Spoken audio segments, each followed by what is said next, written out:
Продавачите кои продаваат крофни, пуканки и цедени сокови на било каков тип на манифестација се должни пред отпочнување на дејноста да поднесат барање за паушално плаќање на данокот на личен доход од Управата за јавни приходи.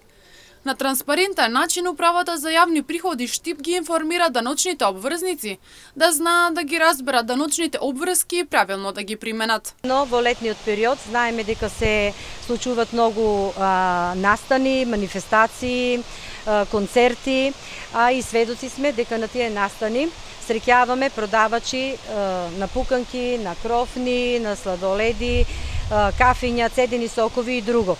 Што значи, ние сме должни, како Управа за јавни приходи, да ги информираме сите лица кои се занимават со дејност од времен карактер, дека имат обврска до Управата за јавни приходи, каде што се одвива дејноста да достават барање за плаќање, за паушално плаќање на данокот на личен доход. Секој граѓанин пред започнување на работата од временски карактер е должен да поднесе барање во Управата за јавни приходи, каде барањето ќе биде обработено и ќе се утврди данок во оделението за утврдување на данок и ќе се добие решение од времен карактер.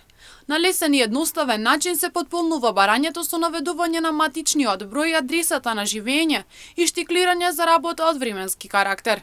Доколку лицето обавува во текот на годината повеќе, значи во различни периоди вакви дејности, треба за секој период да достави одделни барања.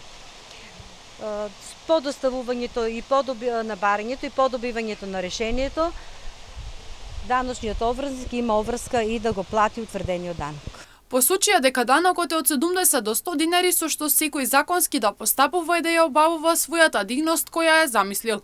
Управата за јавни приходи при посета на ваквите продавачи доколку немаат поднесено барање, изготвува службени белешки и ги доставуваат до трудовата инспекција.